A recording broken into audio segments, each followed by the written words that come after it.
Hello, everyone. I am Nate May. Hi everyone, I am Susie Ling, and together we are Synthase. We are an online school for creative music, and we thought we'd make this video for you to get to know us a little bit as artists. So it is April 1st, 2024. We've been building a lot in the last few months, and it's been pretty intense. So if you haven't heard from us much, that's why. And it's partially pretty intense because there are some pretty big things going on in our lives right now, which we will get to later in this video. But first, we just wanted to tell you a little bit about why we're doing this. So Susie and I both come from academia. We're trained as composers. We have these professional careers. We've done collaborations with artists in the US and abroad. We've had performances at major venues, film scores on national television. And I would say we would be pretty good candidates for music professor jobs, right? And that's something that we've both had in mind for a long time. So, Susie, why Synthase? I guess the thing is, I don't really have anything against a academic job or anything, but if I have to say, probably four reasons.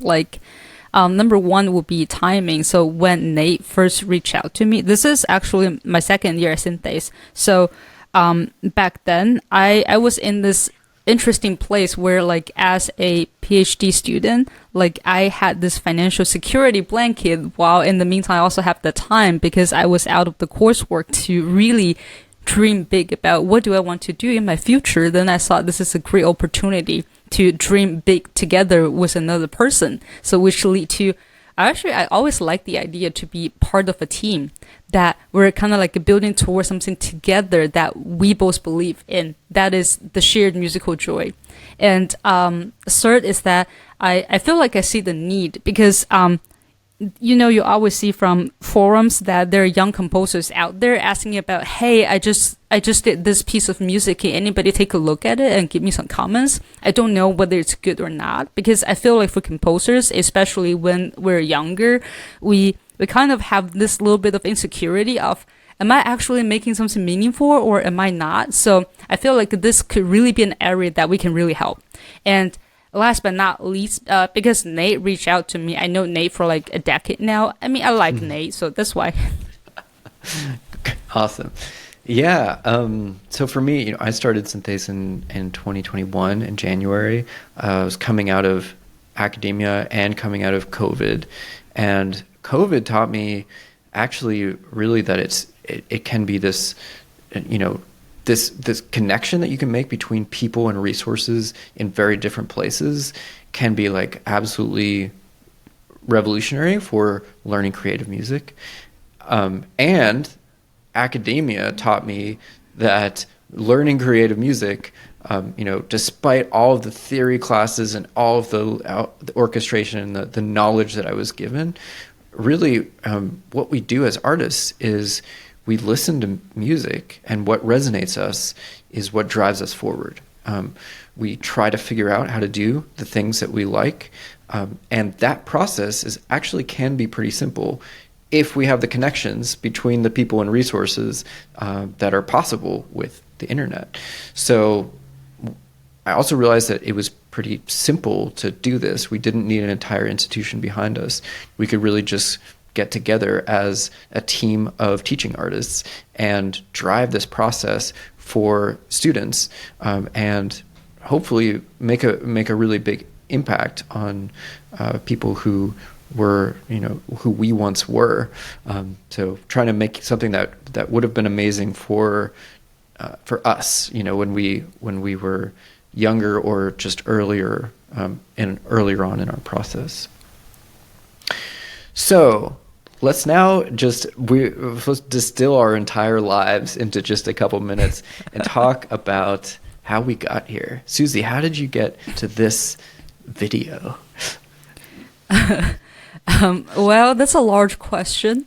I guess, when I first started, I started piano lesson when I was 6. It's really because my two older cousins, they both started piano lessons. So as kind of the middle child of the extended family, my parents just like, okay, it's what you do as well.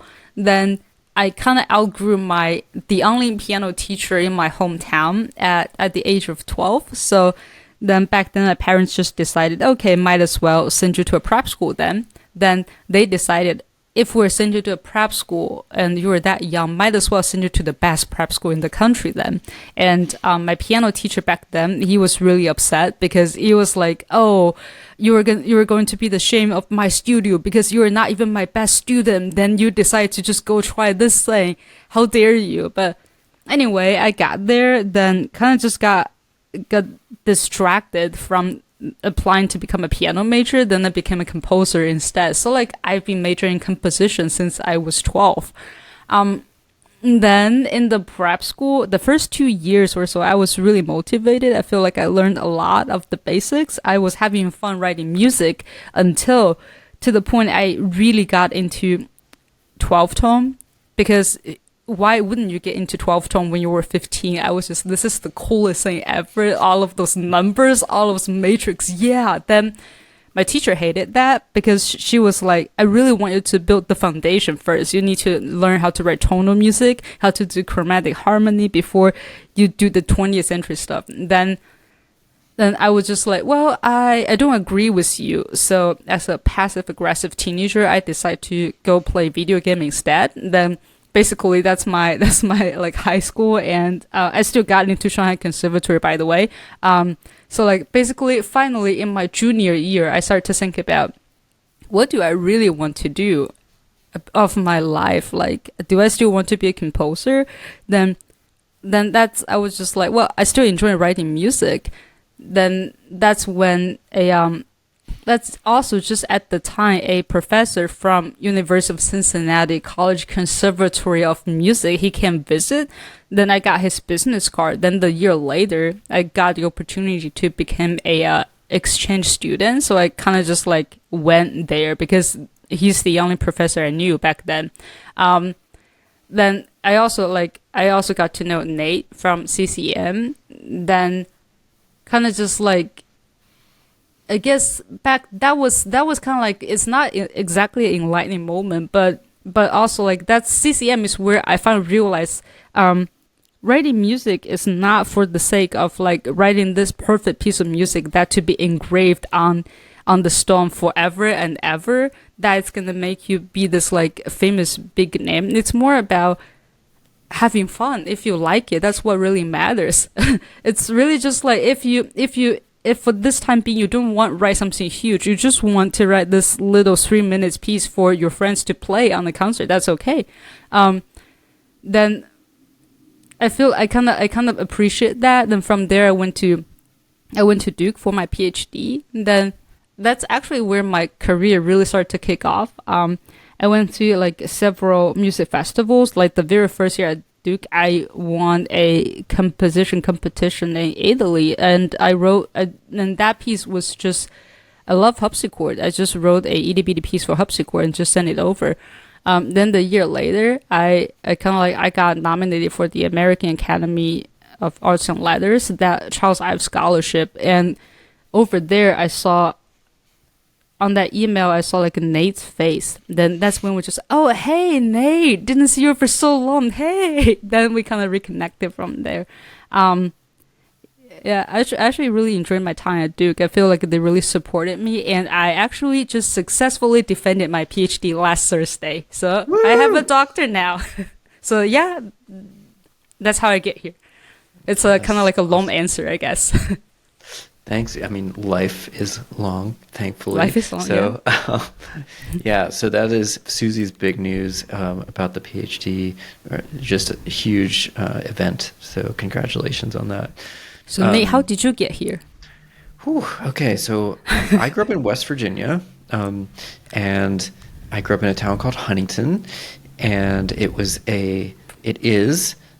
We called it a city. We thought it was a city. It's about 50,000 people. It's the biggest thing, closest thing to a city around. And I was, always had a wild imagination as a kid, and played piano and liked to kind of noodle and make my own things. I was a world builder. I always have been a world builder, so just imagining worlds and inhabiting them. I found out about jazz when I was around high school, and then ended up going off to University of Michigan to do an undergrad degree in jazz and contemplative studies, which is this really unique degree that only exists at the University of Michigan. And I was in the company of some of my classmates in that degree, included several of the members of the band Wolfpack. And so it was a really inspiring place. There was people doing incredible stuff that was just blowing my mind as this, this kid from a relatively isolated place, especially before the internet was really big. So that really opened up a lot of possibilities for me. And during that time, I also studied abroad in Cape Town, South Africa, where I did a project. I was recording an album for a group over there called Koi Connection. So that opened up my world even more. And by the time I was in my last year as a jazz major, I had this revelatory moment when I was working as a dance accompanist at a summer camp called Interlaken. And I realized that I had kind of ambitions beyond the format of jazz for creating. And that's when I decided to be a composer.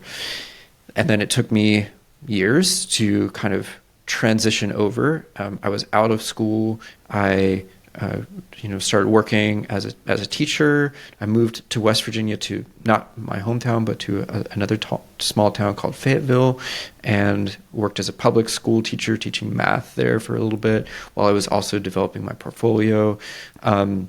Then I got into Cincinnati College of it's just like this ridiculously long name, the CCM in Cincinnati, where I met Susie, and I got a master's in composition there.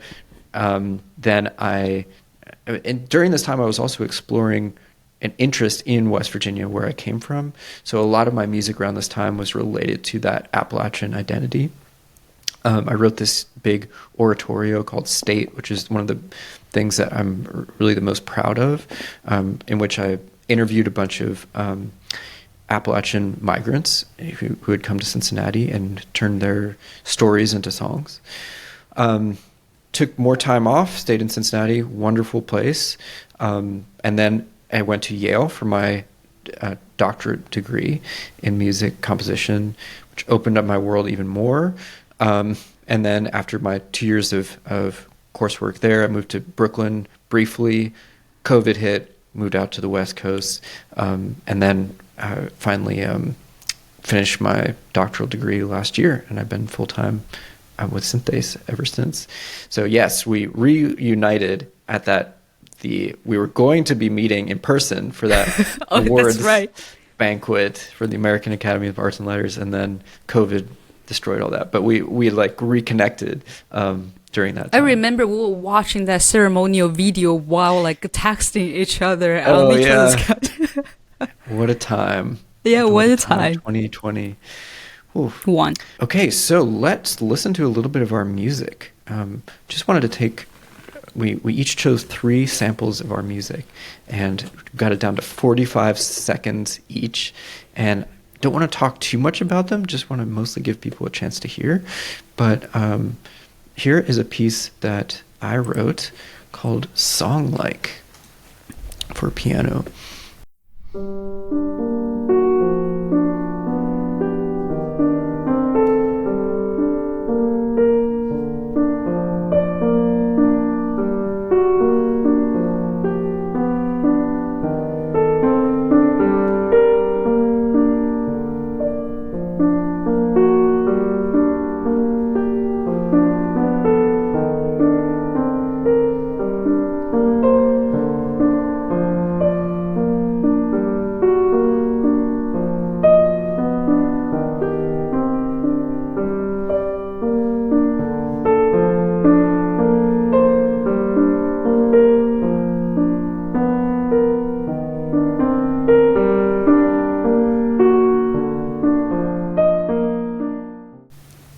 I guess. Okay, What's Songlike about it?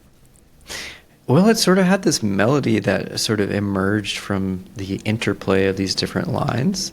And there's only ever two notes happening at the same time. And it just kind of expands to create this melody out of the counterpoint. So, Susie, let's hear your... Oh, I guess I'm playing it, but... Okay, your first excerpt. Yeah? Rain, number 1.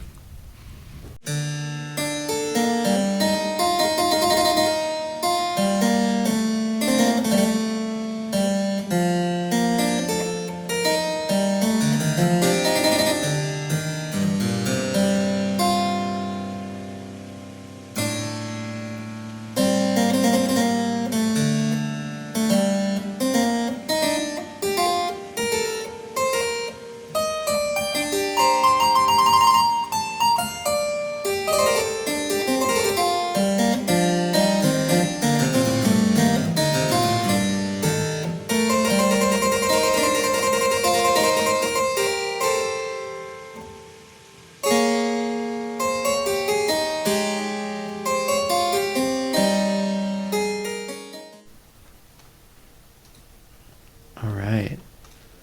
So tell us about that instrument.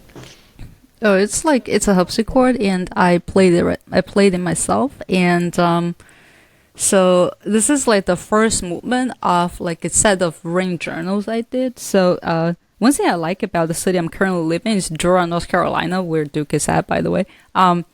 It's so humid because we're in the southeast, and every year in the springtime it could just like keep raining. So eventually I decided, why not just record a rain journal and just write about how it felt like to me, then write music about it and use the field recording to do the electronic track. Then I believe this one was like March 2022, like March 7th or 8th, I don't remember exactly, but that was the rain. Beautiful. Thanks. This is an excerpt from my oratorio, State, and it's sung by Kate Wakefield, who's a great singer in the band Lung, and it's also the Muse, the Cincinnati women's choir. And there was percussionists. It was a huge ordeal to put it together. This is just the ending of a particular movement. We'd go in that field and honey, we'd plant that corn.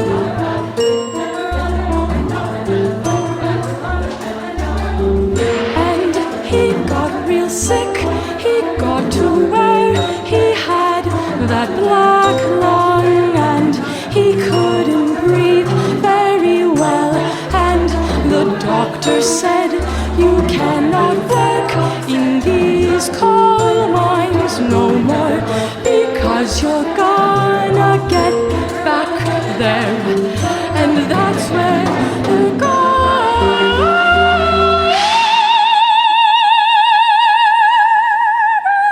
find you. So those were the words of a migrant from Kentucky who moved to Cincinnati and told me that story about her dad, and I set them to music. I mean, one thing that's really striking to me is that I don't know, this movement feels really New York to me, if you know what I mean. Like Bang on a Can, New York? Yeah, it has a little bit of Bang on a Can kind of vibe. Yeah, well, yeah, Julia Wolf's Anthracite Fields came out while I was like halfway through this process of writing this piece. So that was kind of mind-blowing for me to hear that connection. Okay, and then we have arcs. Arcs.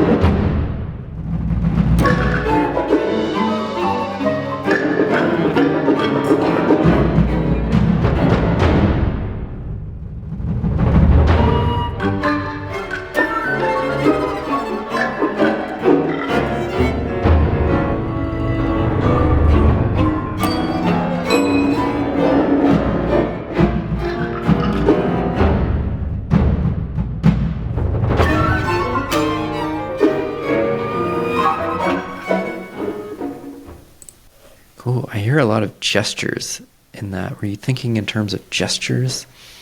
This is like movement 6 of my like dissertation piece. That's like a 30 minutes long, like 7 movements arcs. It's like this very specific gesture driven movement that this is like what you just heard is kind of like the first time all of those like shorter gesture like connected into a longer one. Like well, if I had more time, I would do like a 3-minute excerpt from the beginning, like how it builds over here. But then like we decided we want this to be short. So, you know. It's so hard to pick these tiny little I know. Yeah.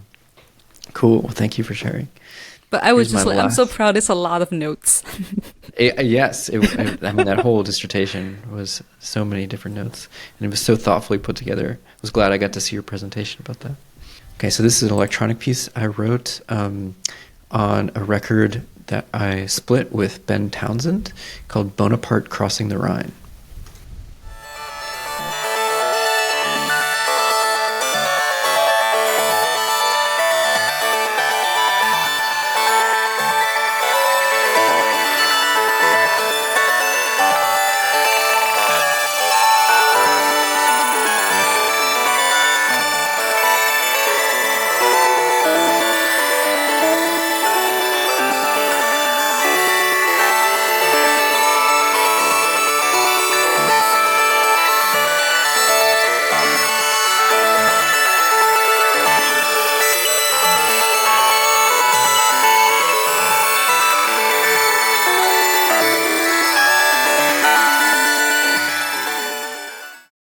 Yeah, so those sounds are actually mostly just Ben, who's a fiddler, and he's a multi-instrumentalist, but they were playing this old traditional tune called Bonaparte Crossing the Rhine. And I took the sounds and jammed them together and glitched them out and layered them in lots of different ways. And out came this really just crazy, sparkly result where you can still hear the melody kind of drifting in and out of the sort of columns of like digital sonic mass. I love it. I love glitches. Oh. Yeah, me too. Okay. So the last excerpt, so even though in the excerpt I said it's like Canon 1, so the whole piece is called Two Elastically Centered Canons. This is Elastically Centered Canon 1. This is the beginning 45 seconds. I can talk more later, but let's listen first.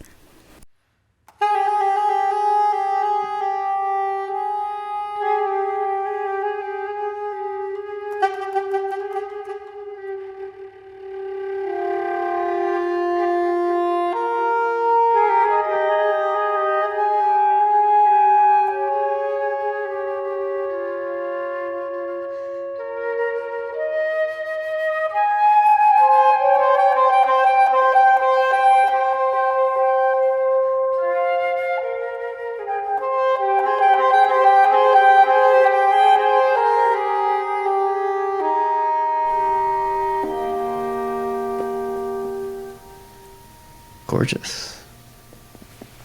So basically I wrote this in the COVID year. Then this is just like, remember I said earlier, like really when it comes to composition, I feel like I want to do it because it's fun. So this is really just a piece I did not think too much. I think it's fun. This movement, like I wrote probably in one sitting, that the entire goal is that why it's called Canon was that semester I was teaching counterpoint. So it's like when you are teaching counterpoint, you constantly think about, well, imitations, like 2 different lines. It's just like hovering above your head like a helicopter. Then I'm just like, okay, let's write something sticky in the form of a canon. So like I just wrote a sticky melody in the form of a canon. So yeah. I love it. It's gorgeous. And I can hear the elasticity of it. You know? Yeah, it's sticky, right? Great. So I wanted to give folks a chance to hear a little bit of our music and find out more about us as artists. Oh, I never mentioned my big life news. I'm having a baby this summer. It is pretty mind-blowing and life-changing for me. And it's also kind of connected to what we're building up to because we're launching some things right before that. Are you launching a and baby? Yes, we're going to launch a baby. But before that, we're going to launch a membership website for anyone who wants to learn more about music composition. It's called the Synthase Composers Academy, and it is going to be a place where you can gather with other aspiring composers. You can learn from us through these very the curated courses that we have created for you, as well as meeting with us in studio class situations once a week. And we're super psyched to be able to offer that. This is like kind of the end goal of everything that we've been doing so far. I started off making courses. Susie came on and we started teaching live lessons. Now they're coming together. So that is coming on May 3rd, so stay tuned for that. And Susie, what did you want to tell us about? This summer, we're offering a summer workshop about writing for violin. The workshop is 3 weeks straight from July 8th all the way to July 26th, Monday through Friday. And then every day you will have new content and new activities. And throughout the workshop, we're going to guide you and through weekly composition lessons, on developing a brand new piece for violin. And you will have a workshop with professional violinists, and violinists will record the piece, and the piece will be premiered at our summer showcase. Yeah, so both of these are just ways for you to really grow as a composer, if that's something that you're interested in, and get your music kind of from your brain out into the world, which is something that we want to help you do. So thanks for watching, and thanks for learning about us, and we're looking forward to getting to know you more. So get in touch.